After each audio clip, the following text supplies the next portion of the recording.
வணக்கம் மகளே, welcome to கீர்பல channel. Kubera படம் எப்படி இருக்கு அப்படிங்கிறத இந்த வீடியோல இருந்து பார்க்க போறோம். ஸோ படம் எப்படி இருக்கு அப்படின்னு பார்க்கறதுக்கு முன்னாடியே தனுஷோட ஆக்டிங், அதாவது இந்த படத்தோட ஒரு மெயின் பில்லர் தனுஷ் தான். இன்னொன்று, இந்த மாதிரி ஒரு ரோல் இருக்குல்ல, அந்த ஒரு பிச்சைக்காரன் நடிக்கிறது அப்படிங்கிறது சாதாரண விஷயம் கிடையாது. என்னப்பா விஜய் ஆண்டனி பண்ணிட்டாரு, என்ன இப்போ ஒரு விஷயமா அப்படிங்கும்போது அது வேற மாதிரியான ரோல். இன்னொன்று, விஜய் ஆண்டனிங்கிறவர் இப்போதான் ஹீரோவா ஓரளவுக்கு நல்லா ஒரு இதாக தெரியுறாரு. ஓரளவுக்கு மீன்ஸ் நல்லாவே தெரியுறாருன்னு வச்சுக்கோங்களேன். ஒரு ஃபேம் சொல்கிறேன். பட் தனுஷுங்கிறது அவர் அவ்வளோ அவார்ட்ஸ் வாங்கியிருக்காப்புல, ஹாலிவுட் வரையும் நடிச்சாச்சு. எப்படியுமே அந்த மாதிரியான ஒரு ஹீரோக்கு ஒரு ஹெட் வெயிட்டோ இல்லை கொஞ்சம் ஏன் நம்ம அதெல்லாம் போய் அந்த அளவுக்கு பண்ணணும். நம்ம திருச்சிற்றம்பலம் மாதிரியோ இல்லை இன்னும் மாறி மாதிரியோ இல்லை விஐபி மாதிரி இந்த மாதிரி படங்கள் கமர்ஷியல் படம் பண்ணிட்டு போயிடலாமே, நான் மக்களுக்கு பிடிச்சிருக்கு அப்படிங்கிற மாதிரி சொல்லி நடிச்சுட்டு போயிடலாம். பட் அப்படி இல்லை, நான் டிஃப்ரெண்ட்டாகவும் அட்டன் பண்ணுன்னு சொல்லிட்டு தான் டைரக்டரா ராயனாகவும் இந்த படத்தில் ஒரு ஹீரோ, அதாவது ஒரு பிச்சைக்காரனாக நடிக்கிறார். அது நார்மலாக சும்மா அழுக்க தடவிக்கிட்டு அப்படி உட்காந்துட்டு அப்படி கிடையாது. ஒரு ரியலான குப்பை கொட்டுற இடத்துல ரியலாக ரொம்ப அசிங்கமாக இருக்கிற பிளேஸில் நடிக்கணும். ஒரு குப்பை வண்டியில் அந்த நாத்தத்துக்குள்ளே உள்ளே இருக்கணும். கூட ரஷ்மிகா மந்தனா அவங்களும். ஸோ அது சாதாரண விஷயம் கிடையாது. அதை அக்செப்ட் பண்ணிட்டு நடிக்கிறாங்க. காசு என்னதான் கொடுத்தாலும், இப்போ நீங்கள் உங்களுக்கு தெரியும், ஒரு சில விஷயம் காசு கொடுத்தாலும் பண்ண மாட்டேன்னு சொல்லி இருப்பீங்கல்ல, அந்த மாதிரி தான் நிறைய ஆக்டர் இருப்பாங்க. பட் அதை பிரேக் பண்ணி காசுக்காக இல்லைனாலும் என்னோட நடிப்பை நான் அது மூலியமாக எக்ஸ்பிரஸ் பண்ணுறேன் அப்படிங்கிற ஒன்று இருக்குல்ல, அதை தான் தனுஷ் பண்ணதுக்கு இங்கே அப்ரிசியேஷன் போயிட்டு இருக்கு. ஸோ அது கண்டிப்பாக கொடுத்தாகணும். சரி, படம் எப்படி இருக்குது இதெல்லாம் விட்டுரு, என்னோட அவங்க உழைப்பெல்லாம் எனக்கு தேவை கிடையாது. நான் பார்க்கும்போது ஸ்க்ரீனில் எனக்கு எங்கேஜாக இருக்கா படம், நான் பார்க்கலாமா அப்படிங்கிறது தான் ஆடியன்ஸோட மைண்ட். அதுதான் உண்மை. ஏன்னா நம்ம ஒரு ரிவ்யூவராவோ இல்லை சினிமா நம்ம பார்க்குற விதம், சில பேர் இன்னும் நல்லா அது நடக்கிற சினிமா அப்டேட்ஸு, அவங்க அந்த ஷூட்டிங்லாம் எங்கே எடுத்தாங்க, அதோட உண்மையான தகவல்லாம் தெரியும். பட் ஜென்ரலாக வீட்டில இருந்து போற ஒரு மக்கள்ல அதெல்லாம் தெரியாது. அவங்க என்ன மாதிரி சுச்சுவேஷன் எடுத்தாங்க, அது உண்மையான குப்பையா போய் அதெல்லாம் அவங்களுக்கு தெரியாது. படம் நல்லா இருக்கா, பார்க்கறதுக்கு நல்லா இருக்கா, அவ்வளவுதான் மேட்ரு. அப்படி இருக்கும்போது ஃபர்ஸ்ட் ஆஃப் ஓகே சூப்பரா போகுது, எங்கேஜாவே போகுது.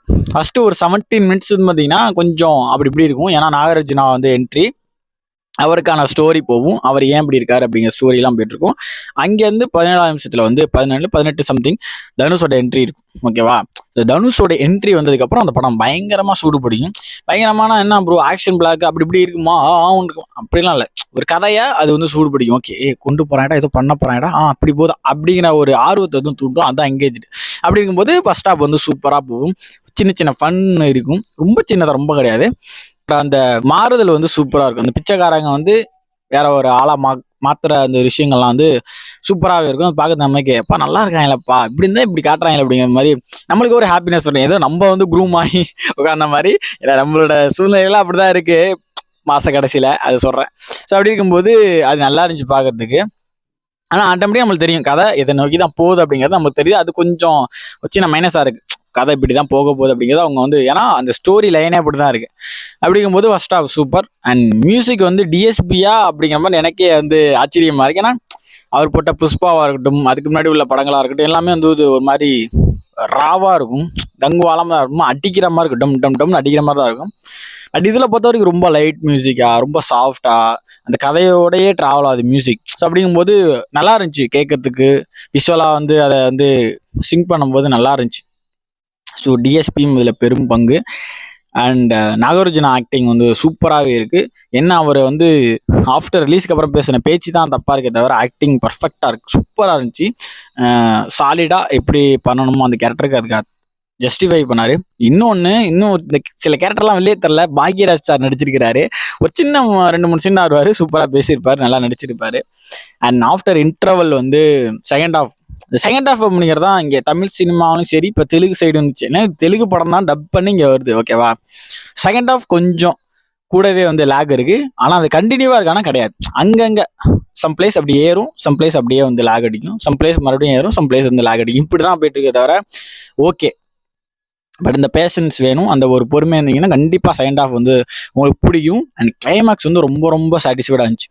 அதாவது பிச்சைக்காரனாலும் அவன் தர்மத்தை வாங்கினாலும் அவனும் ஒரு மனுஷன் தான். மனுஷனா பாருங்க, அவன் பிச்சை எடுக்கட்டும், அவன் மேலே நாத்தம் அடிக்கட்டும், இல்லை அவன் பார்க்க அருவருப்பாக இருக்கட்டும், அவன் தோற்றத்து மூலமாக சொல்கிறேன் நான். அவன் பல நாள் குளிக்காமல் பகல் நின்னாலும் சரி, அதை ஹேண்டில் பண்ணுற விதம். ஓகேவா?